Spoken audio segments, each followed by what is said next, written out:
न मालूम। Hello sir, अस्सलाम वालेकुम। अरीबा बात कर रही हूँ। जी कहिए।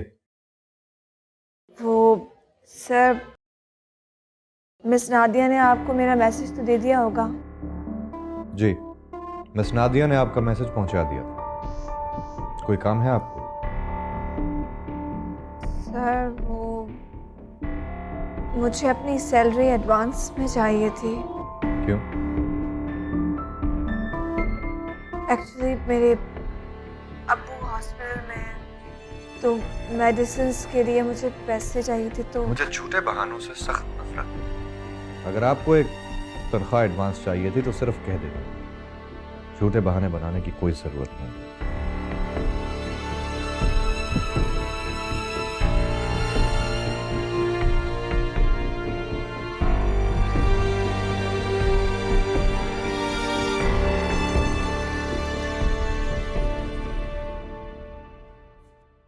मैंने कितनी बार कहा है कि जब मैं सो के उठूं तो मुझे नाश्ता चाहिए होता है। कहाँ है मेरा नाश्ता? मेरे सर में रात से दर्द है। आज मुझसे कुछ नहीं होने वाला। किचन में सब पड़ा है, जाके बना लो अपने लिए नाश्ता। सर पे दुपट्टा बांध के सर दर्द का बहाना करना बहुत पुरानी बात हो चुकी है। मैं इन बकवासियत पे यकीन नहीं करती। मुझे आधे घंटे के अंदर नाश्ता चाहिए बस। ये हुक्म तुम किस पर चला रहे? तुमने निकाह करके मेरे बेटे को खरीदा है, मुझे नहीं। मैं तुम्हारी धमकियों से डरने वाली नहीं हूँ। आज से मैं तुम्हारा कोई काम नहीं करूंगी। इतनी नवाबजादी हो तो अपने बाप से कहकर अपने लिए नौकरानी का बंदोबस्त करवा लो। क्या कहा तुमने? और क्या, जो कुछ भी लाई हो अपनी जात के लिए लाई हो। मुझ पर एहसान जताने की जरूरत नहीं है। तुम्हें बहू बनाने का कोई फायदा नहीं हुआ मुझे। तुमसे अच्छी तो अरीबा थी, बेजबान गाय की तरह सबकी खिदमतों में लगी रहती थी। खाली हाथ वो भी नहीं आई थी, फिर भी कभी एहसान नहीं जताया। यही फर्क होता है खानदानी और नौ दौलतिया में। हाँ हाँ, सब जानती हूँ मैं। बल्कि मैं तो क्या, पूरा शहर जानता है कि कितने खानदानी हो तुम लोग। तुम औरतें तो शादी के बाद भी कभी बाज नहीं आए अपनी हरकतों से। और कुछ नहीं तो अपने बेटे को इस्तेमाल करके ही कमा लिया। हर रिश्ते और हर ताल्लुक के दाम लगाना तो कोई तुम जैसी औरतों से सीखे।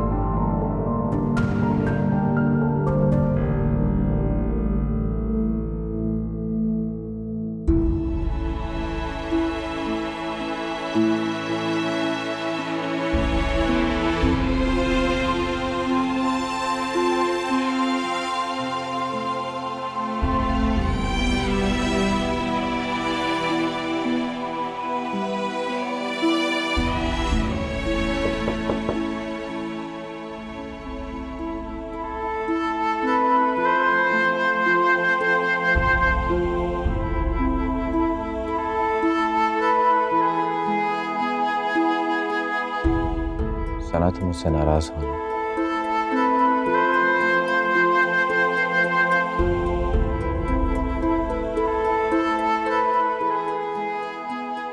क्या बात है सना, तुम रो क्यों रही हो? मुझे बताओ। कुछ नहीं भाई, प्यार से बात आपने मुझे इतने प्यार से देखी, दिल भर आया। I'm sorry। हो सके तो मुझे माफ कर दो।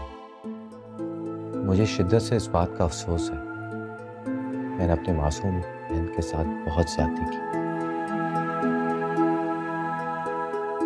मैं ये नहीं जानता कि तुम मुझे कभी माफ कर पाओगी या नहीं। भाई आप ऐसा क्यों सोच रहे हो? ये सब तो मेरी किस्मत में लिखा था। इंसान भला अपनी किस्मत से थोड़ी लड़ सकता है। और फिर आपको तो पूरा हक है मेरे मुस्तकबिल के बारे में, जो मर्जी फैसला करें आप। मुझे तुम्हारे साथ ऐसा नहीं करना चाहिए था। तुम बहुत अच्छी हो, मुझे तुम पर फख्र है। भाई आप छोड़ें इन बातों को। मैं खुश हूँ और मैं चाहती हूँ कि आप और अम्मी जान मेरे बारे में परेशान होना छोड़ दें। मुझे हालात को फेस करना आ गया, मैं खुद को संभाल सकती हूँ। I am proud of you son. Allah तुम्हें हर मुसीबत से दूर रखे, मेरी दुआ है तुम। लेकिन भाई मेरी आपसे एक रिक्वेस्ट है। हाँ बोलो। आज के दिन तुम जो चाहोगी मैं पूरा करने की कोशिश करूँ। बोलो क्या चाहिए तुम्हें? आज रात में मेरा निकाह है, मेरी बारात आने वाली है। मैं चाहती हूँ आप हक महर मेरी मर्जी का रखना। क्या मर्जी? तुम क्या चाहती हो? 10 लाख।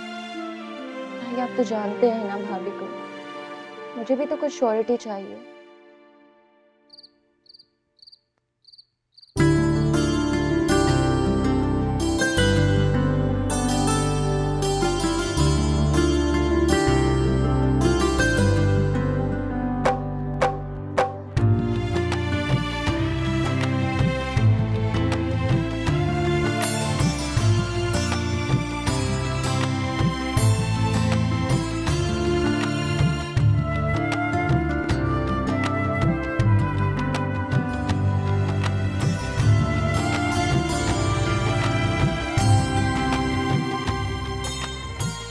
अम्मी, देख रही हैं आप नौमान को कैसे अपनी माँ को हर काम में आगे आगे ला रहे हैं, जैसे मैं तो उसके लिए कोई गैर हूँ।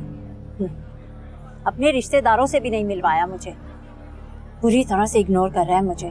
तुम्हारी सास का रवैया तो समझ में आता है। अभी तुम्हारी शादी को दिन ही कितने हुए जो इतनी जल्दी तुम शौहर के दिल से उतर गई?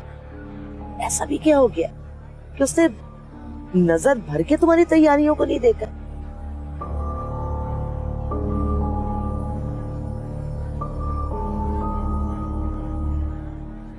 अस्सलाम वालेकुम। वालेकुम अस्सलाम अरीबा। आपको बहुत मुबारक हो। तुमने तो बहुत बड़ा सरप्राइज दिया यहाँ आकर। मैं तो समझ रही थी कि तुम्हारे घर से शायद कोई भी नहीं शरीक होगा। नहीं आंटी, ऐसे कैसे हो सकता है? अब्बू की तबीयत ठीक नहीं थी, इसलिए अम्मी और अब्बू आ नहीं सके। मैंने सोचा मैं खड़े खड़े मुबारकबाद दे आऊं। अब्बू को भतीजे की शादी में शिरकत ना करने का बहुत अफसोस है। तो आप अंकल के दुख का अजाला करने आए। अम्मी, चक्कर समझ में आ गया मुझे। क्या? वो देखें, क्या? वो आ गई है। कौन? वही जो हर वक्त नौमान के दिल पर कब्जा रखती है, उसकी साबिका मोहब्बत, अब्बू जान की चहेती भतीजी। हाय अल्लाह!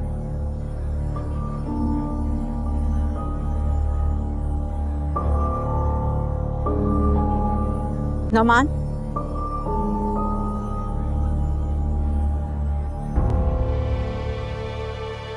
ये क्या है? ये फूल है। वो तो मुझे भी नजर आ रहा है, लेकिन यहाँ हो क्या रहा है? अरीबा आई है, मिलो ना उससे।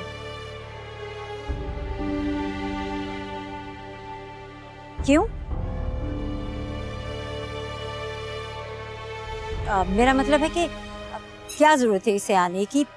असूलन तो चचा और चची जान को आना चाहिए था यहाँ। अंकल की तबीयत ठीक नहीं, आंटी भी नहीं आ सकती। मैंने तुमसे तो कुछ नहीं पूछा नौमान, जो तुम अरीबा की तर्जुमानी में बोल रहे हो।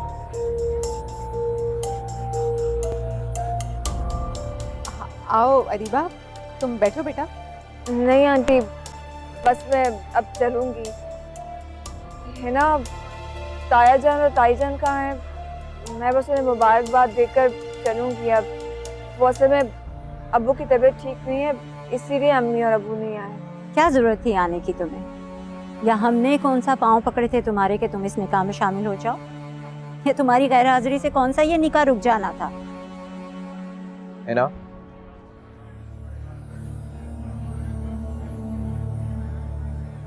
आप ना ही बोलें तो बेहतर है। आप जाकर अपने मेहमानों को डील करें। ये हमारी मेहमान है और मैं अच्छी तरह से जानती हूँ कि अपने मेहमानों से हमें कैसे डील करना है।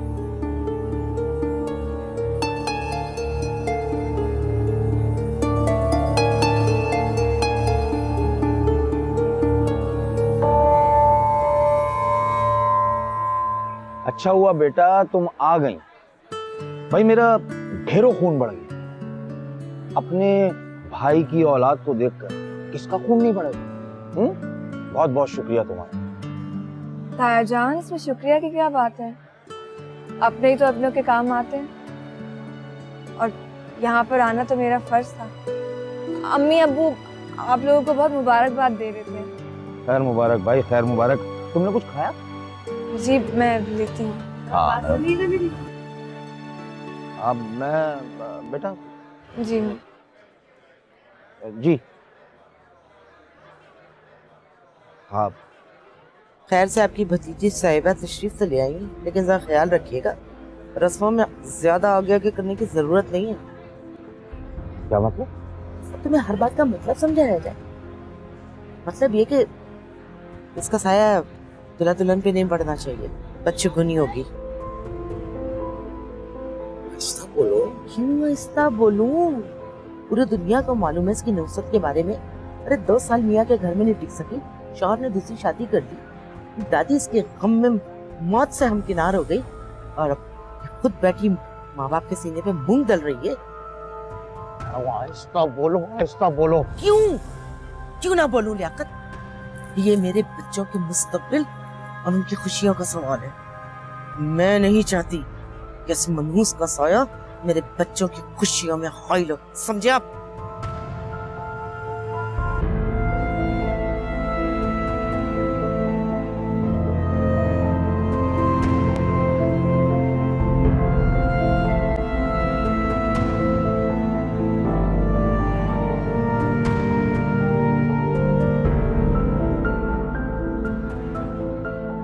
अरीबा, अरीबा मेरी बात तो सुनो।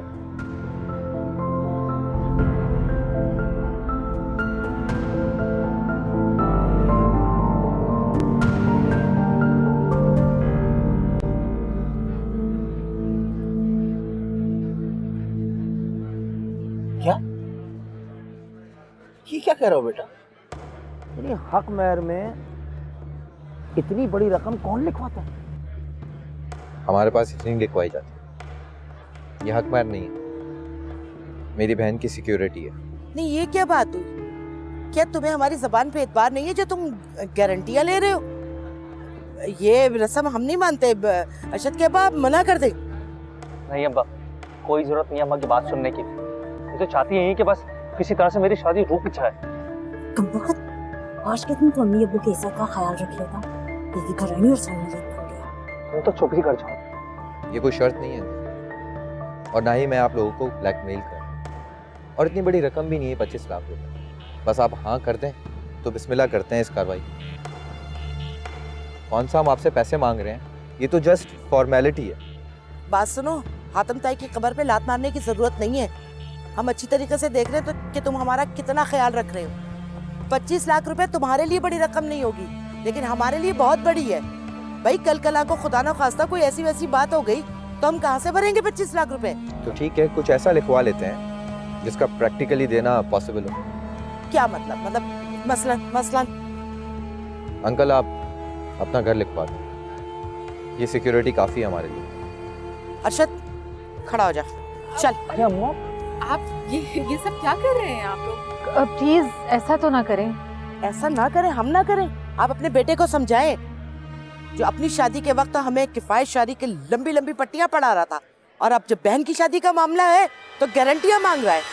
बात सुनो, हमारी भी कोई इज्जत है। कब तक अपनी बेइज्जती बर्दाश्त करते रहे हम? और मेरे लड़के को लड़कियों की कमी नहीं है, कमी होगी तो आपकी बेटी को। वैसे भी अब बारात जाने के बाद इस घर की तरफ तो कोई रिश्ता मुड़ के नहीं आएगा। अम्मी, मैं भी आपके साथ चलूंगी। क्या बेवकूफी है ये वक्त जज्बात से बातें करने का। जज्बात से कुछ नहीं होगा बेटा। ठंडे दिलो दिमाग से सोचो नौमान। ये मत भूलो कि तुम भी इस घर के और हमारे दामाद भी हो। जी बिल्कुल अंकल, मैं नहीं भूल, और एक भाई होने के नाते मुझे अपने फ़राइज़ भी नहीं भूलने चाहिए। और ये कोई इतनी बड़ी बात नहीं है अंकल, मैं अपनी बहन की सिक्योरिटी मांग रहा हूँ। उसी घर में उसे बहू बनकर आना, अपने शौहर का घर है। अगर शौहर उसके नाम पे घर लिखवा देता है तो किसी को प्रॉब्लम नहीं होनी चाहिए। भाई तुम्हें प्रॉब्लम नहीं होगी, हमें प्रॉब्लम है। हम नहीं मानते इन रस्मों को। ये शादी नहीं होगी, ये हमारा आखिरी फैसला है, बस। सर खुरदार, निकाह का वक्त निकला जा चुका है। अब अगर आप किसी एक नतीजे पर पहुंच गए हैं तो क्या मैं निकाह शुरू करूं? आपने मेरा फैसला नहीं सुना। बारात वापस जाएगी, आप भी अपना रास्ता ले। ये शादी नहीं होगी। ये शादी होगी और इसी वक्त होगी। मौलवी साहब आप बैठिए, बैठिए आप। निकाह पढ़ाइए आप। हमें लड़की वालों की सारी शराइत कबूल है। लेकिन बेटा अब्बा, ये शादी मेरी मर्जी, ये घर मेरे नाम है, जिसकी मर्जी आए करूं मैं। आप कौन होते मुझे ये फैसला देने वाले? बेगैरत, बेशरम, डूब के मर जा। तो जैसी औलाद पैदा करने से तो बेहतर था कि अल्लाह ताला मुझे 2 बेटियां दे देता। अब्बा, ये बारात वापस नहीं जानी। अगर आप लोग यहाँ से जाना चाहते तो बिल्कुल जा सकते हैं, मुझे कोई एतराज नहीं है। आप निकाह पढ़ाइए।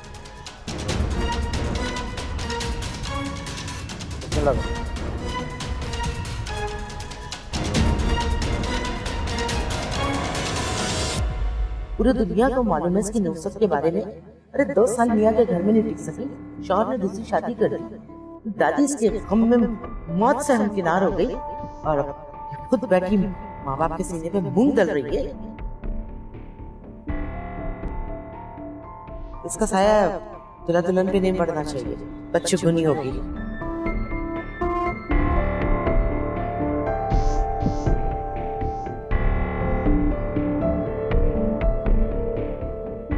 अरीबा, बेटा तुमने तो मुझे बताया ही नहीं कि शादी कैसी रही, सब लोग कैसे थे?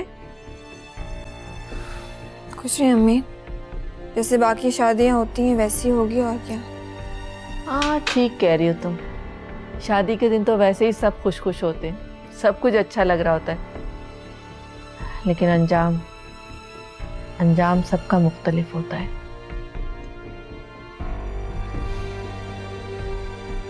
अच्छा ही हुआ जो आप नहीं चले, वरना आपके दुख और बढ़ जाते हैं।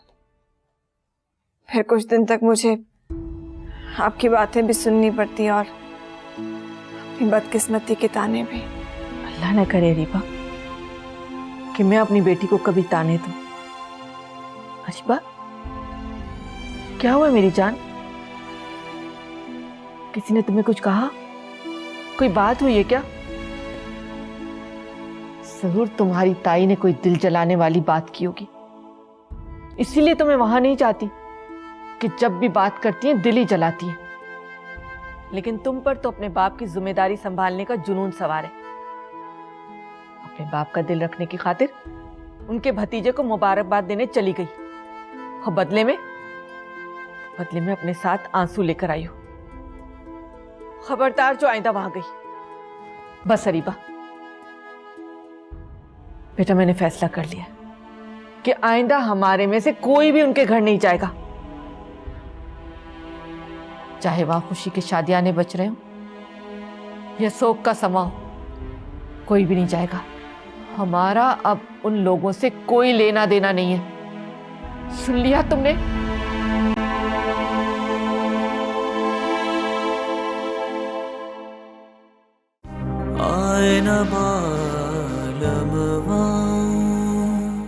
मैं ऐसे ही छोड़ दूंगी, जैसा वो चाह रही है। सवाल ही पैदा नहीं।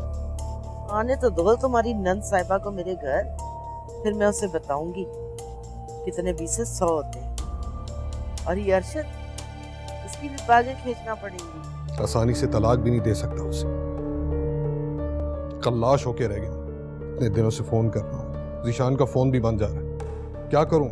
कहीं से भी पैसों का बंदोबस्त करके उसके बाप के मुंह पे मार दूं। तुम्हारे अंदर वो जज्बात ही किसी की सलाहियतों को समझ सको। जब शौहर के दिल में किसी और औरत के लिए जज्बात पैदा हो जाएं, तो फिर बीवियां ऐसे ही बेहिस हो जाती।